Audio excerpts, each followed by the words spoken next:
That extra rest while they were announcing Tillis into the ring.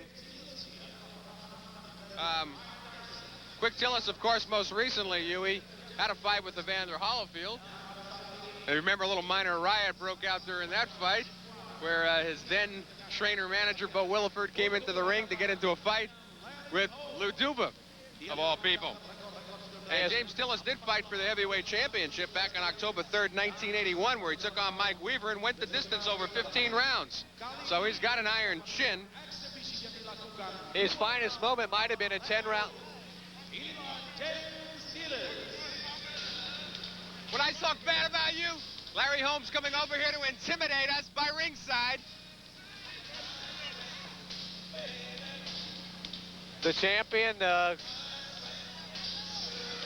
coming over and hoping the commentary with us is good as he dances with the ring girls. And I'll tell you, Arnie, he's a far more affable athlete now that he's through with the sport than he ever was during it. He never really reached the pinnacle of popularity that he had hoped. Of course, following Muhammad Ali is like following a legend, and I believe it wasn't until maybe the past 3 or 4 years that Larry Holmes maybe felt that he got the due he deserved.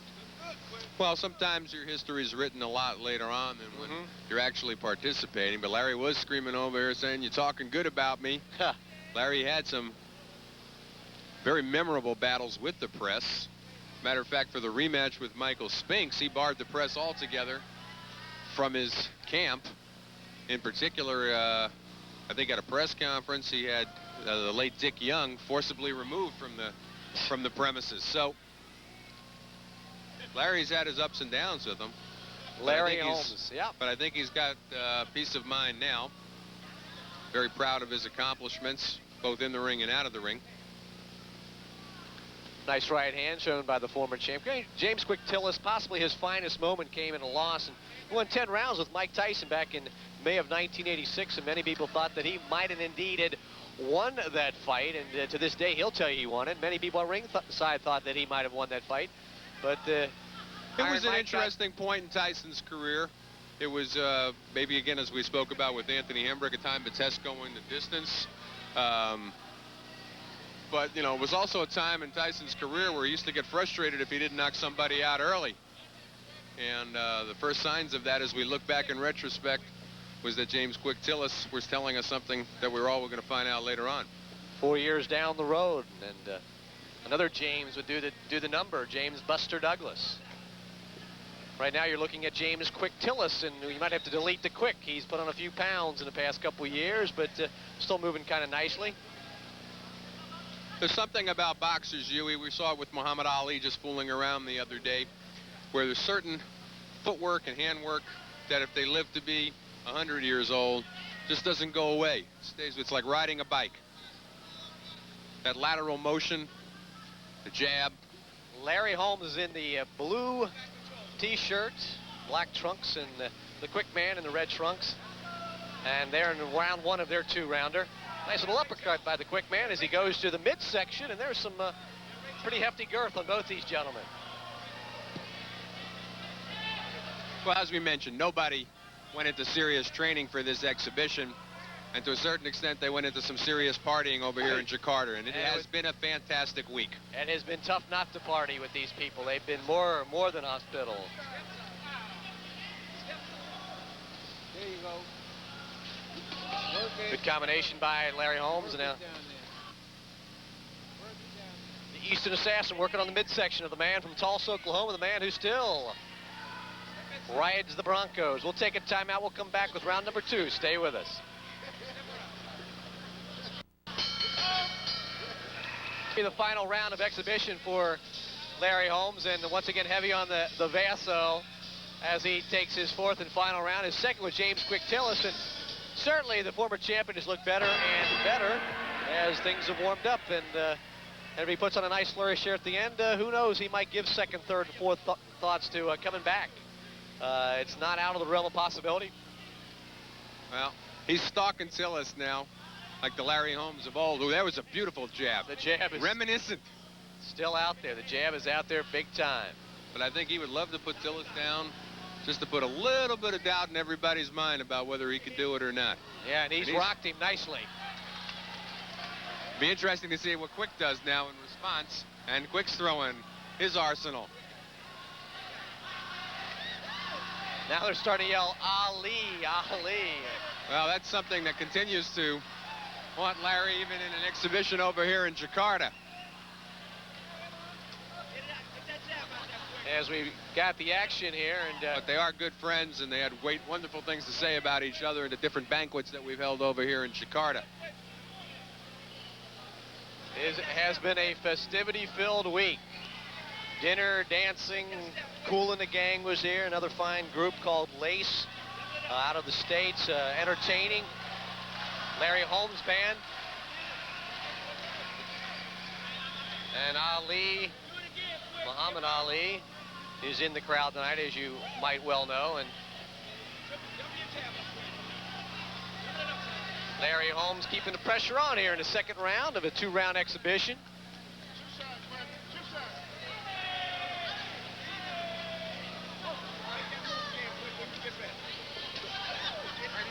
The action continues.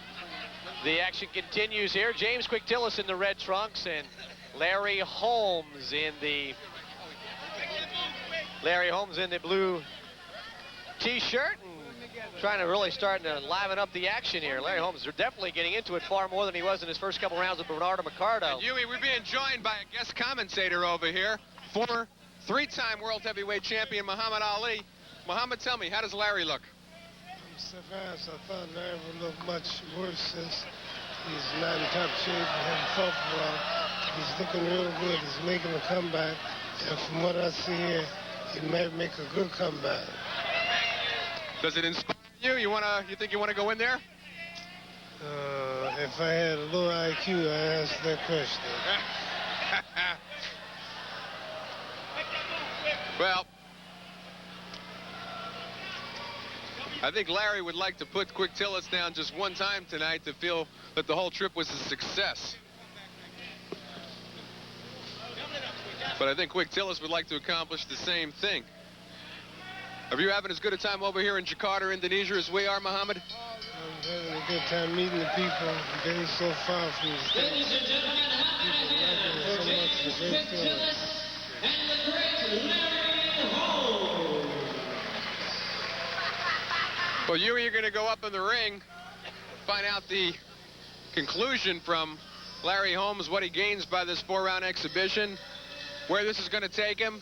Will he make the much-rumored comeback? All right, we'll take a timeout here on FNN Sports. We'll come back and check in with the former champion, Larry Holmes, the Eastern Assassin. We'll do that after this. Stay tuned. And Larry Holmes, 4 rounds exhibition. Started kind of slow, but the last 2 with the quick man, you were looking pretty sharp. Well, I don't think it was kind of slow. It's just that we are 2 real big guys in the ring, and Bernardo and myself, and we're neither one of us in great shape. So, you know, this is expected, especially being only over here a week, and with the hot, the heat and whatnot, takes a lot out of you. It's a little warm. Of course, what your fans want to know, and boxing fans in general, you talk about it a lot. The Eastern Assassin might be thinking about coming back. Is it still in the back of your mind? Well, let me say this. I never told anybody that I would not come back. I always said if the price is right, they can get a fight. Apparently, the prices have not been right, so I don't fight. We're doing a lot of things with my band, Mamale, and we just running around the world singing. As you know, we did 2 days of singing here, and the day we came in and boxed. So I'm having a lot of fun. Until someone give me $500,000 just to start, and then I would consider myself coming back, because I look at the heavyweight division today. They don't make the fighters like they used to make when I was around Norton, Ken Norton, Muhammad Ali, Joe Frazier. The fighters are just not the same. We thought Mike Tyson would be that man, but apparently the pressure got to Mike, and he was not able to come. But I think he'll come back, and I think it will make boxing interesting again. That's why they need guys like myself and George Foreman. So the possibility is still there, but right now you're just going to rock and roll for a while and see if the money's right. I'm going to sing my song all day long, you know, until somebody offers me the right price. And the right price is my song. Do you get a feel tonight that the adrenaline started working there? Well, you know, I don't really get totally out of shape, so this is like a gym workout for me. And I feel it. You know, I still have the desire. I'll be lying to you if I said I didn't. But, you know, money motivates me. And if I tell you any different, I would be lying. I said it all my career. Promoters didn't like me to say it. They say Larry's a sport. But it wasn't a sport for me. It was a business for me, because it was a business for them. And this is the way I conduct my boxing. This is a business for me. I'm over here because I'm being compensated for it. I sung because I'm getting compensated for it. I will not do nothing for nothing. All right, champ, it's a pleasure. Good luck. All right, Larry Holmes. Hi to everybody back home in Easton, especially to my wife, Diane, and all the people at with the Big Apple and Scranton, Wilkes-Barre area. Hi, y'all. All right, that's Larry Holmes, former heavyweight champion. We're going to send you back down ringside with Arnie Rosenthal and special guest Muhammad Ali. Arnie, take it away. No, thanks, Huey, and we'll be right back. We're going to go for the Muhammad Ali dedication ceremony with the greatest of all time. We'll be right back after this word. And now, a special ceremony for the greatest heavyweight champion of the world, Muhammad Ali. Jimmy Lennon Jr. doing the honors. Jimmy. Ladies and gentlemen, at this time we have a very special feature, a treat for you, the boxing fans. We pause for recognition of appreciation from tonight's promoters and Indonesian representatives to a very special guest.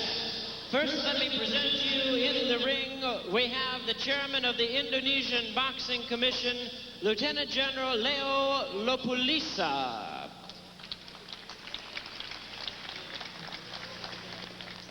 We also have the chairman of the Jakarta Boxing Commission, Major General Herman Sarens Sudiro. Also with us in the ring, we have the well-known all-pro football star and co-promoter Leroy Irvin. We also have the well-known sports coordinator and promoter of tonight's bouts, Harold Smith. Also welcome the Director of Sports and Entertainment Consultants Incorporated and the co-promoter Ade Nasution. Also we have the well-known co-promoter from Indonesia, Torino Tidar. Also with us we have another co-promoter, Fauzi Al-Jufri. And with us, he will be giving the presentation, the Executive Officer of Sports and Entertainment Incorporated, Mr. Al Mizrahi. Ladies and gentlemen, now for our special guest.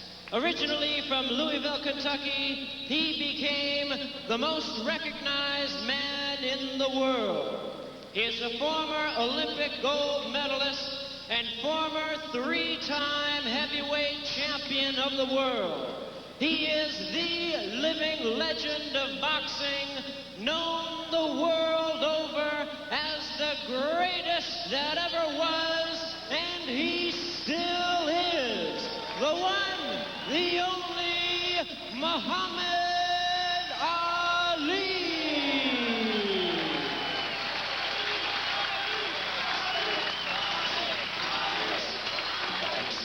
Huey, they love him here in Jakarta. He's still got that now to fantastic present the smile. award, Mr. Al Mizrahi. That glimpse in the eye, and here's Al. Muhammad, on behalf of the Indonesian people, I would like to present you with this token of appreciation.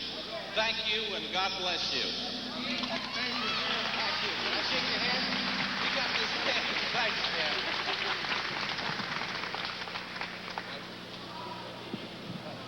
First of all, I want to thank all the people for your love and admiration.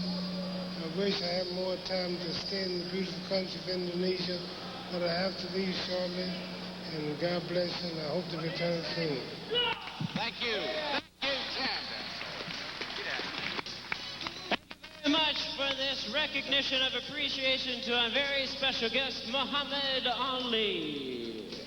All right, we'll take a timeout. We'll come back with our main event. Terrible Tim Witherspoon taking on Greg Gorell in a scheduled 10-round heavyweight encounter.